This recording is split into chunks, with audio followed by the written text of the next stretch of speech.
No fuel, just crank it. I want to get some...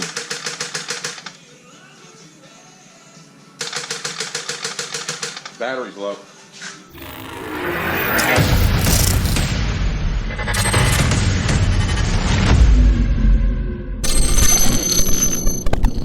What's going on, everybody? Nick here, and welcome to another video here on the channel. This is a super exciting video because it's finally time to introduce you to Super Slow 2.0. Yes, my friends, we finally finished this build. We had the motor in the car last video, but we finished up all of those odds and ends we had to button up in order to get this thing running the way it should. So if you haven't been following along, we have been working on this quest to 500 where we have been modding the crap out of this car to get it to where it is today. If you're unfamiliar with what we have done, we have removed the LDK motor from the car. We sent it over to a machinist who put in forged internals. He put brand new ZZP Stage 2 racing cams, as well as SuperTech 94-pound dual springs and retainers.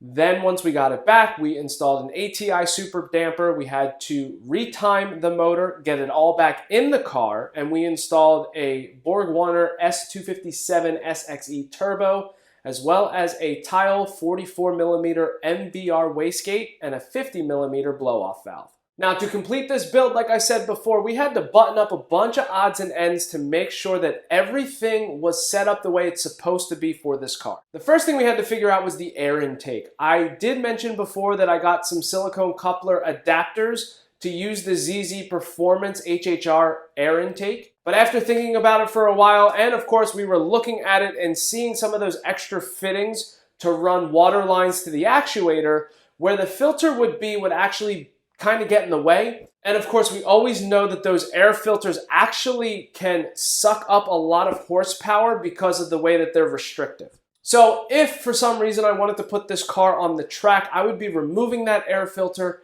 It would be very difficult for me to do because of where that filter is placed at the front of the engine bay off to the side of the engine.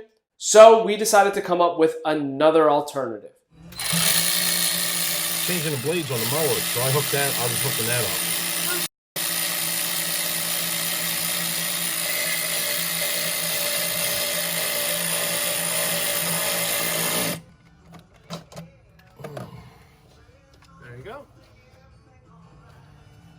I just got to hook it. I had to take it out of the firewall.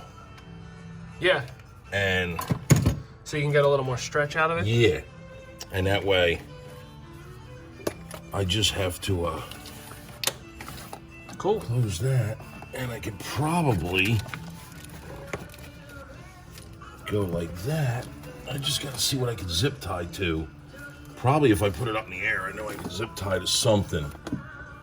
Yeah. You probably zip tie it to this. No, I don't want something I want something that's gonna be steady. Oh, okay. And I see a couple things.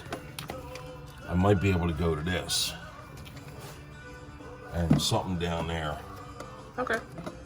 And that way, all you're doing is moving it off the firewall, and I'm coming this way. Right. Yeah, see, I could probably even go to the well, I don't want to go to the heater hose. No. I might even be able to go to this PVC. Yeah. Because this ain't gonna move. And that's not going to get too hot. No. That's just vacuum. That's all it is. So you're fine. But I'll go underneath. I want to see. The only thing, because we got to find that bolt for that steering. We still got to find that. It's hooked up. We don't have a bolt. Right. That's the main objective. We can get it to run, but we got to get it to steer too. Because I just got to tighten these all up. Yeah. Which is easy. We started spraying all over the place. Because I said... Wouldn't be the first time.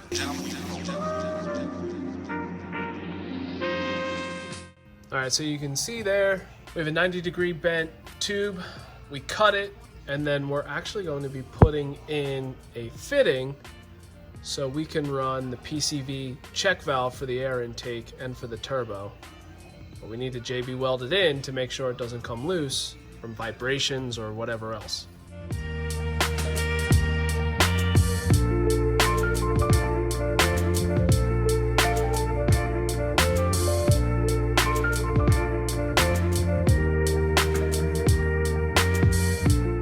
See, it mixes as it comes down. Yeah. And it's black, so it'll blend right in. So Mark JB welded the inside for the fitting. Now what he has is 3M panel bond for the outside. Yep. And that's going to help make sure that the seal is made so there's no leaks. Then we'll be able to put the second part right on top, have no problems.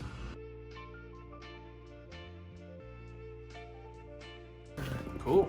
I'll never leak, never come off. All right, so pipe is in. Just have to tighten up the clamp.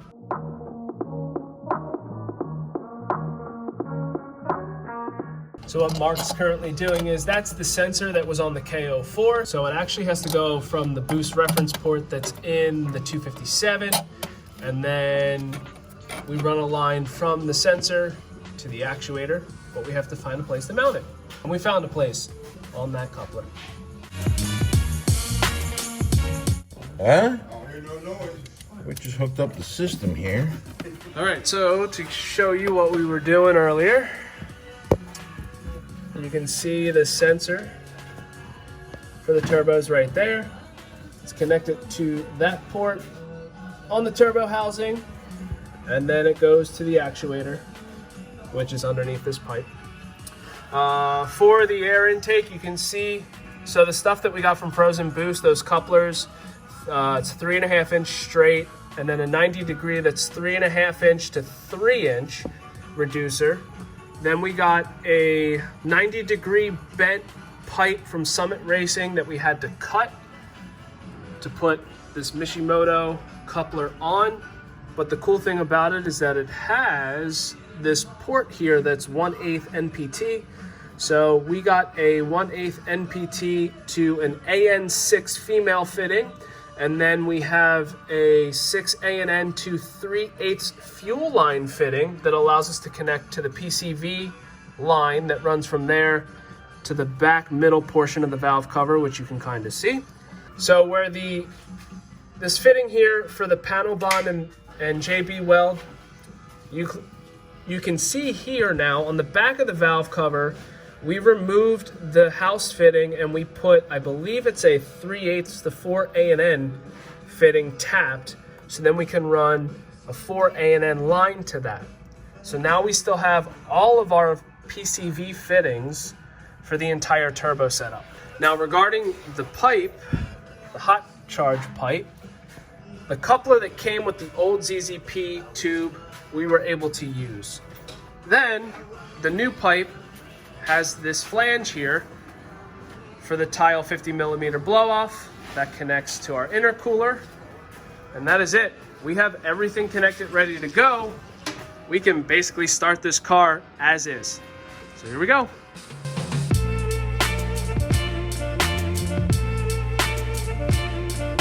All right, so we're ready to start the car for the first time. Oil's in it, we're all set to go. We had to pull 2 fuses. We had to pull the injector fuse and we had to pull the fuel fuse. 13 and 19 are the 2 fuses you have to pull out of the box.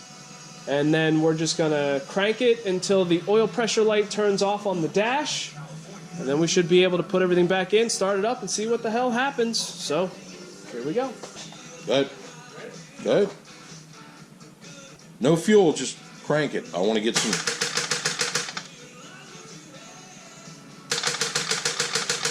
Battery's low.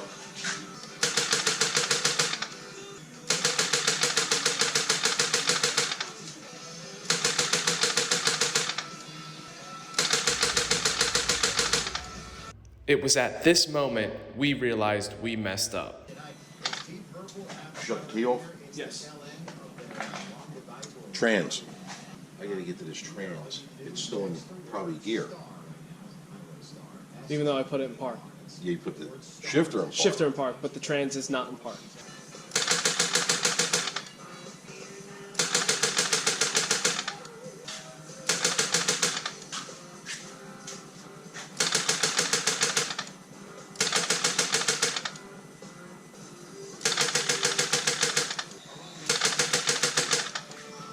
Shut it off.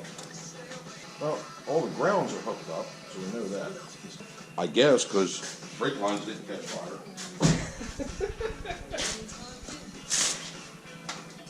True. Least point of resistance.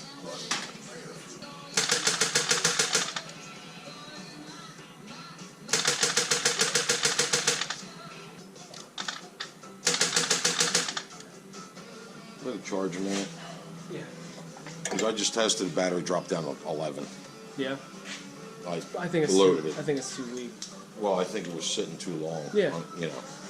So what I did was put it on there. It comes up good.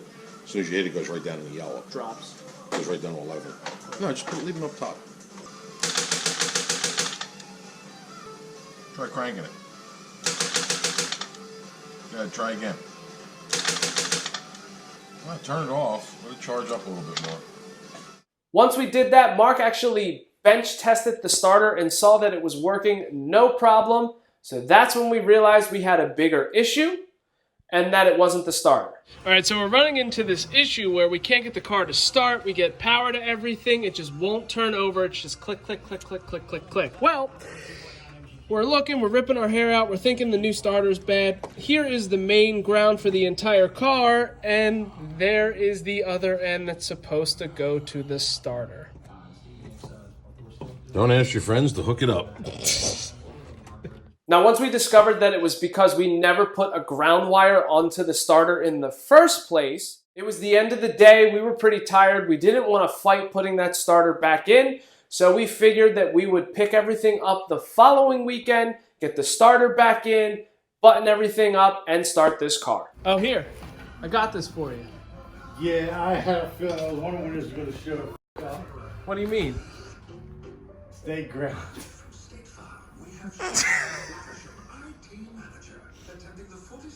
It's going to be your new favorite shirt. Stay grounded. Second time building it, second time you forgot a ground. No, well, wait, now how do I get blamed for the second ground? I left early. And we just dropped the frame. Hey, is everything hooked up, Pete? Yeah, everything's hooked up. Everything's hooked up. We're good. I did it all. Make sure I cranked over that. Well, it's not going to start until we get the until we put the fuses back in. Yeah, I just want This to was make the sure crank. my luck somehow.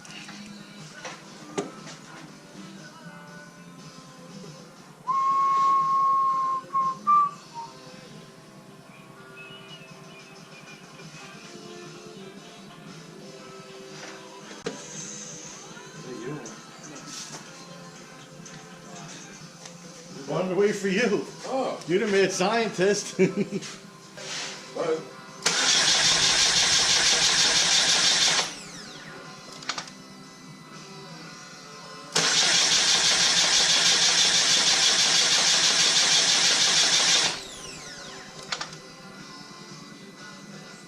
want to like go out yet or see you off? This fuse goes, where's this fuse? Here, right, Nick? No, here. And then the 15 goes in that slot right behind it. All right. I guess this is it, right?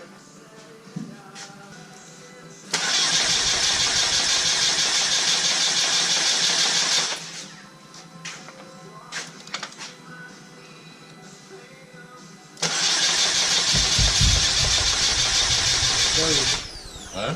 Months ago. Probably gonna get fuel in the system. That's what it is. There's no fuel. Yeah.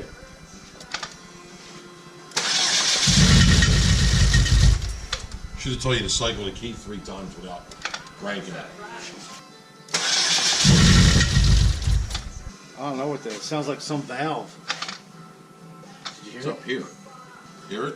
When you turn the key off and on, it's something resetting. it? Yeah. Well, no, it sounded like when the car started, it sounded like a click. Yeah, but that's what it is up here. Whatever it is, that clink, clink, clink, clink.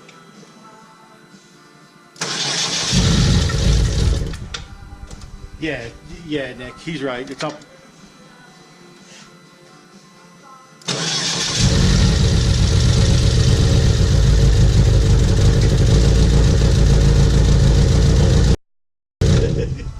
What'd you shut off for? Why? Well, because I heard him say, oh, shit. No, I said, holy shit. I'll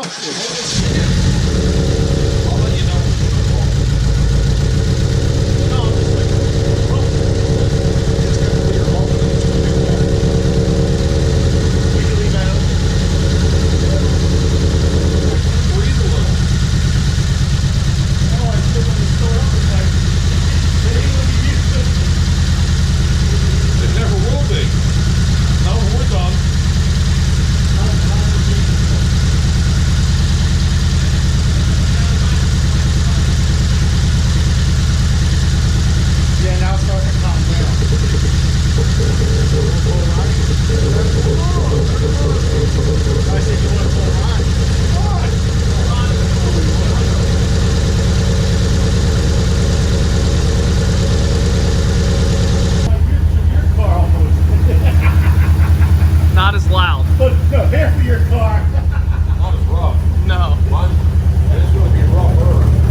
I could get the one out of the trailer for the fuel. I don't know if it'll fit in the hole. No. It used to. Devin cut it.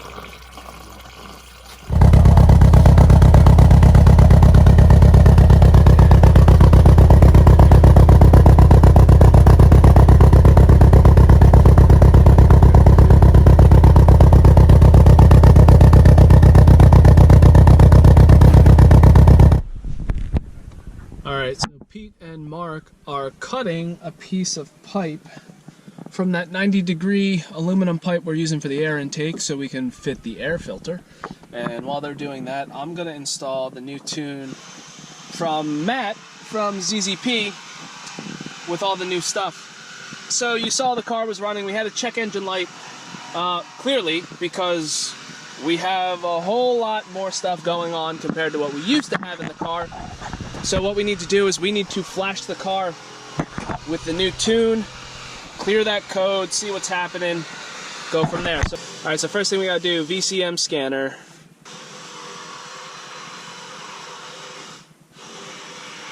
We are going to connect. All right, car is connected. Let's check.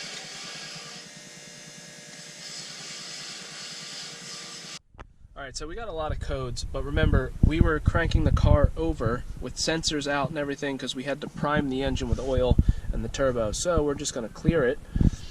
If they persist, they'll come back. Clear them. No DTCs. Cool. Close. Car goes off.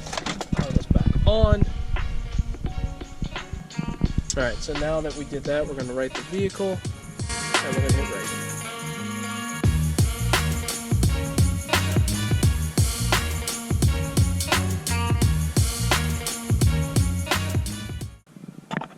Cool. So we're going to close,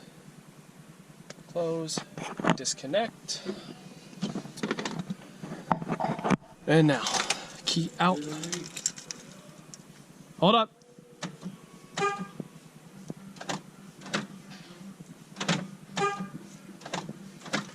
Good to go. So as you notice, once we got that car started, we had a bunch of codes. The majority of them was actually due to a misfire in cylinder 4. That was only because we didn't plug that coil in all the way. Now because of that, it caused some additional codes to come up as well. Once we figured that out, we cleared all of the codes, installed the tune Matt from ZZ Performance gave us, and then started the car to see if there was another issue. We noticed immediately that we got 2 codes that popped up right away. So we let the car run for a little bit, let it try to get to operating temperature. We noticed that the idle started to get a little smoother and calmer. We cleared the codes, they immediately came up again. This is when we discovered that our engine was slightly out of time by 1 tooth. Now, if you've ever done retiming on this engine, it is not that hard. It's just a little difficult, like I said before, to do it while the motor is inside of the car. Luckily, we were able to remove the valve cover and the plate and do everything we needed to do to make sure that timing was correct. We started up the car, we got no codes. We let it run for a little bit, still no codes. Turned the car off, turned it back on. You guessed it, still nothing. Turns out we were able to retime the car with no issues, which then allowed us to see we were in the clear to start setting up vacuum lines for this car. All right, so now tune's in, everything's set up. We're gonna start the car, see if those codes come back.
Now, as you can see in the video, I started talking about how we had the boost solenoid connected into the electrical harness, and then we did have vacuum lines running from the actual turbo to the actuator. Of course, this is not going to work because there is absolutely no vacuum running into your turbo or your actuator for us to get any kind of boost pressure. So thanks to Rob Shumate, who's a fellow HHR enthusiast. You probably know who he is if you're an HHR fan, as well as Matt from ZZ Performance. Both of them did confirm that you do need that boost solenoid plugged into the electrical harness, but you do not run any vacuum lines to it. Because I'm running a manual boost controller, that is what's going to be controlling the boost on the car. You just plug in the solenoid to make sure the ECM does not freak out because it doesn't see it or find it. So what that meant is that we had to run vacuum lines from the intake manifold to the actuator and the manual boost controller. All right, so last weekend we got the car running. This weekend we are running vacuum lines for the whole system. So what we have here is our actuator, which I'm trying to see, there we go. So you have two fittings, a top and a bottom fitting on the actuator. That top fitting is actually now running in to the firewall, which is a little hard to see.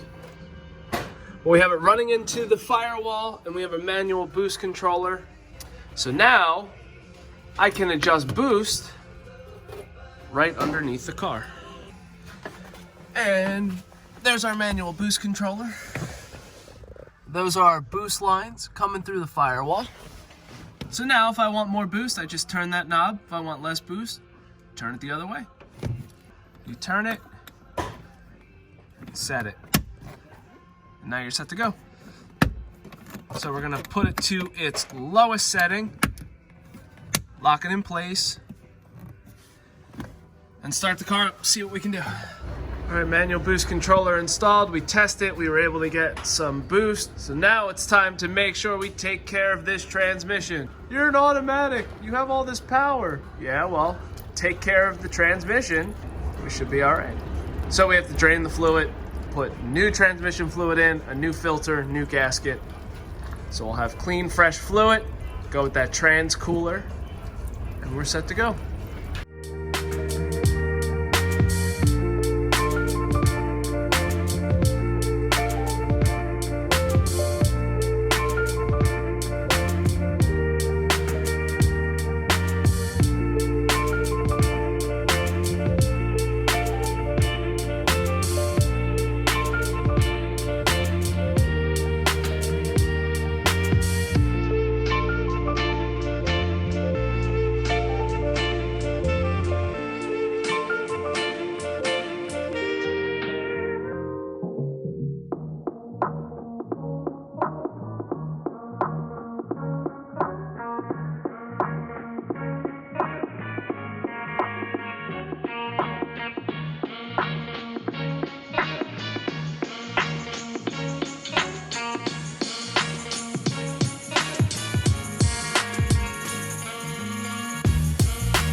Dirty, but she's done.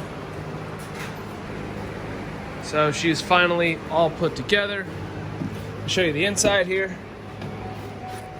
So you're gonna see we have a manual boost controller, so I can adjust boost inside the car.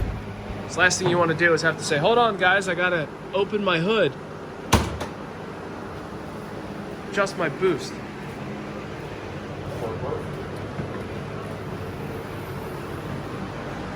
And here we go, we're done.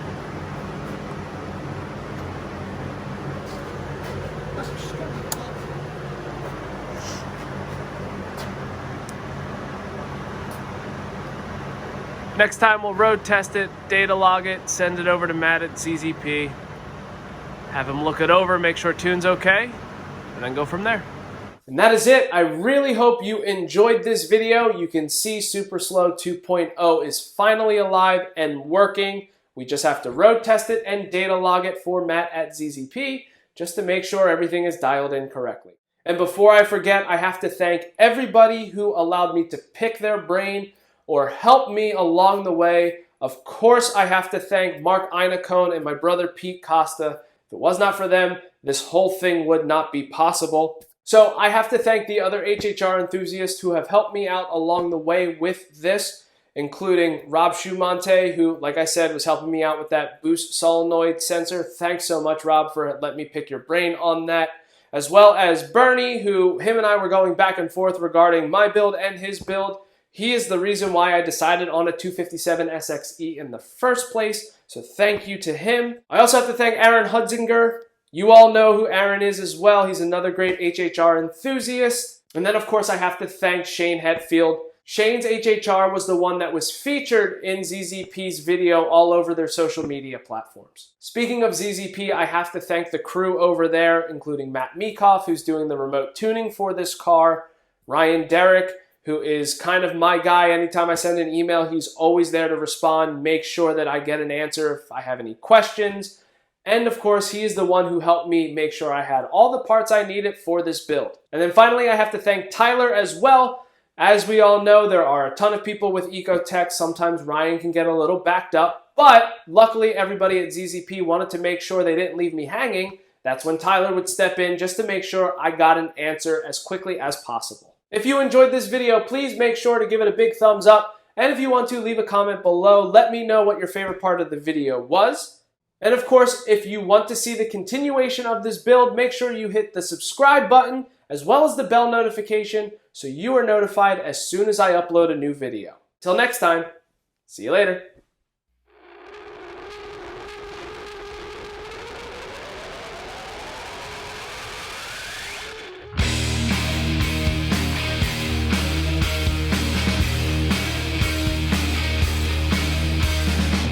Oh, and one more thing.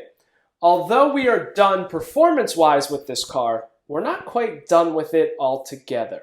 Yes, there are a couple more things that I have in store, and I cannot wait to show it and share it with all of you, but we are going to wait until the next video. I tell you what though, I will give you a little bit of a hint. Part of it is in this box.